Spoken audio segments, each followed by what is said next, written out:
Welcome to Abolitionist Daily. We have two special guests joining us today. Please welcome Lloyd Garrison.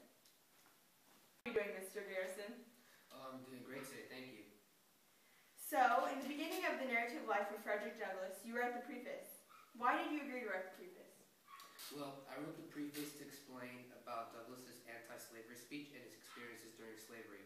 I was amazed by his speech when he emphasized the importance of slavery being wrong. His speech inspired me to write this preface because I looked up to Douglass and his fight for change. I felt so privileged when Douglass asked me to write the preface. What conflicts were going on that led Frederick to write his book? Well, this was a time period where there was a growth of abolitionists and the Underground Railroad was hitting its peak.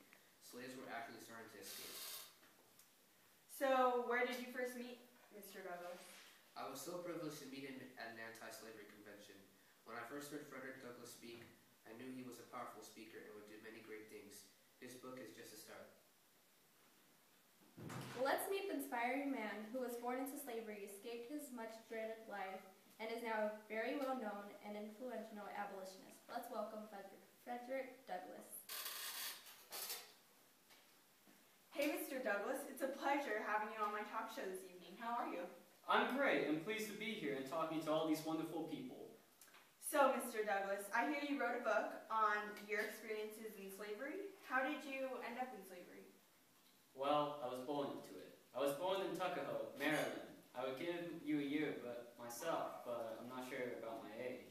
As an infant, I was separated from my mom because the master and slaveholders didn't want parents to keep the children. I saw my mom 4 or 5 times as it was a struggle for her to keep visiting me, considering I was 12 miles away from where she was. Unfortunately, she died when I was 7. After her death, I was alone. You were completely alone. What about your dad, or did you have any siblings? Yes, I was alone. And the rumor about my father was that my master was my father. There had never been enough evidence for me to judge whether or not this was true, so I never knew my father. Or at least I didn't know who he was. I had one brother, but he died. We were not very close considering we were separated, but I do recall Master Andrew stomping his face and killing him before my eyes. So, I hear, well, obviously you learned how to read and write. Where did you learn how to first read and write? Fortunately, I was sent to Baltimore to serve my old master's son-in-law and his family. My new mistress was actually teaching me how to read, but her husband scolded her, told her to stop teaching me how to read. He told her it would ruin me as a slave, because a slave is supposed to be ignorant, and that slave's only purpose is to serve. But I deserved to read, so I simply taught myself how to read. So, how exactly did you continue learning how to read? Well, there were about 4 boys in my neighborhood that would teach me how to read and write. I would give them bread and in return I would gain knowledge. So, how many masters did you actually have? I've had 5 masters throughout my years as a slave. Wow. Please tell us about them. I'm very curious. Well, my first master was Captain Anthony. He wasn't considered a rich slaveholder, nor was he humane. I remember him as a cruel slaveholder. The overseer, Mr. Plummer, was so savage in the way that he beat the slaves, and Captain Anthony did nothing in stopping him. After 2 years of childhood, I went to live on Colonel Lloyd's plantation. I spent about 5 or 6 years here. Colonel Lloyd wasn't as cruel as a man as Captain Anthony. Just stay out of his prized garden and take care of his horses, and he would be fine. When I was about 7 or 8 years old, I went to live in Baltimore with Master Hugh. It was here I learned to read and write. I lived there for about 7 years until Captain Anthony and Colonel Lloyd died, leaving only Anthony's son, Andrew, and daughter, Lucretta, to share his estate. I was called back because I was considered as property that had to be valued. It was Andrew who ruined my little brother and said it was how he was going to treat me under his possession. Thankfully, I fell under Miss Lucretta's portion. My last master was Master Thomas, and he would be my last master because I would escape the wretched chains of slavery a few years later. Can you describe your masters? Yes, Captain Anthony was cruel. He never stopped Mr. Plummer from beating the slaves unless it was almost to death. Anthony himself would whip slaves until he was too tired to whip anymore. Colonel Lloyd was selfish, only cared about himself, really. Master Hugh was under the influence of brandy a lot, and was mean, although he never really whipped me. Mrs. Hugh acted as a woman of the kindest heart and feelings. Master Thomas was a cruel man, a coward. He made orders without firmness. He knew that I was strong in spirit, sent me to live with Mr. Edward Covoy. He had a reputation for breaking his slaves, but it did not break my spirit. What was it like living with Mr. Covoy? When I hear Mr. Covoy, I look back on what I remember as the worst time of my life.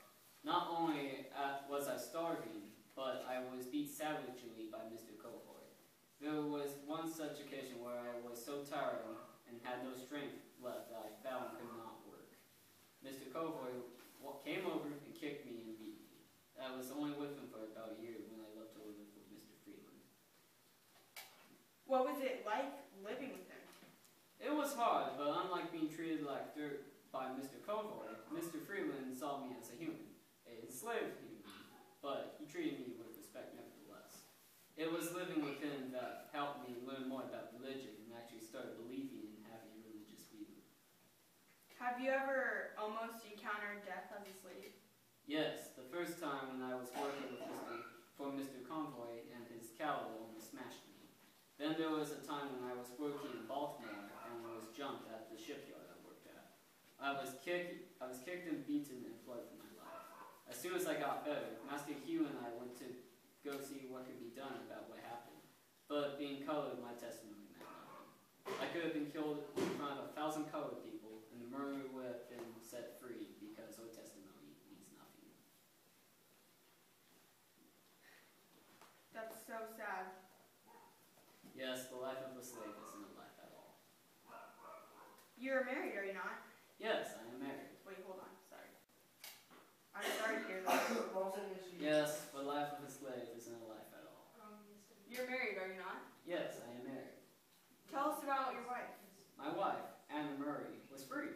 I wrote to her after my arrival in New York, asking her to join me with the discipline that I was homeless, houseless, and helpless. But she came anyway, and on September 15, 1838, we were legally married. So, in your book, you give many stories about different slaves. Do you mind sharing one or two of those stories? There was a man down the road, Mr. Giles Hick was his name. His wife murdered my wife's cousin, a young girl between 15 and 16 years of age. She had been told that night to watch Mrs. Hick's baby, and during the night she fell asleep. The baby cried. She did not hear the baby crying, and they were both in the room with Mrs. Hicks. Mrs. Hicks, finding the girl move slow, jumped out of bed, grabbed a wooden stick, and with it broke the girl's nose and breastbone, and ended her life. Wow. How did you escape slavery? Well, I cannot give you the full detail of my escape, and who helped because it could put both involved in danger. But what I did was tell my master that I wanted to work, and he let me get a job, but I had to give him most of the money.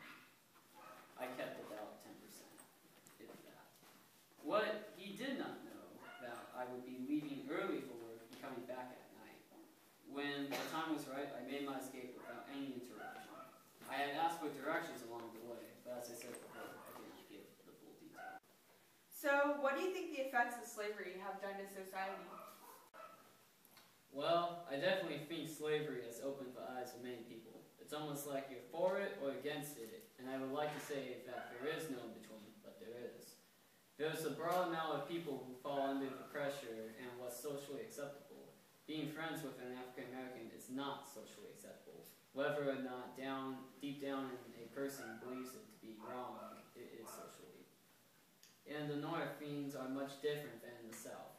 I mean, sure, there is some racial tension, but nothing compared to the South. My only hope is that people will one day see African Americans truly equal to themselves.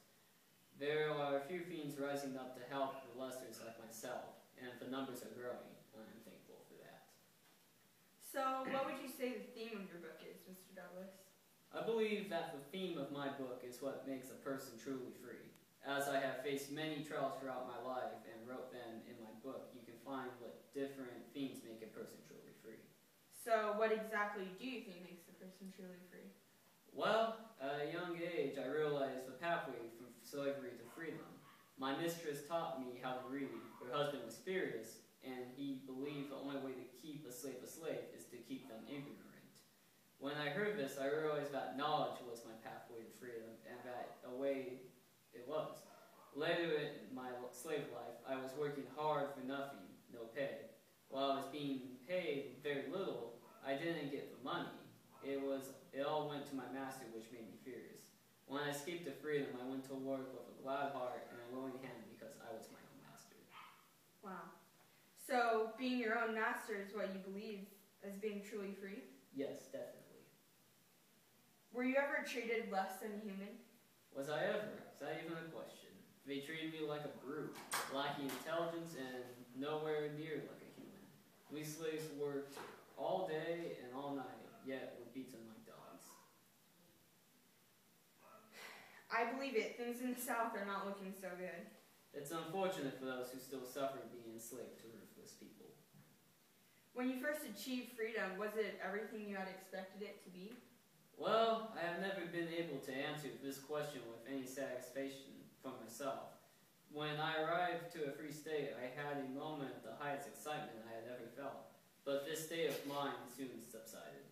I felt a great dent of loneliness and helplessness.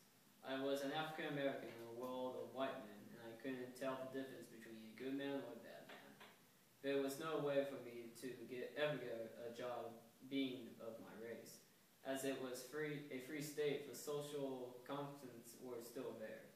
I give much thanks to Mr. David Ruggles, who helped save me from my distress and took me to his broad house. I was then so pleased to marry Anna, my wife, and was sent to New Bedford, Massachusetts. This is where my new life began, and I have gone on to write poetry, books, and speak to white and black audiences about the trials and tribulations of slavery. Well, thank you, Mr. Douglas. That's all for today. Good evening, abolitionists.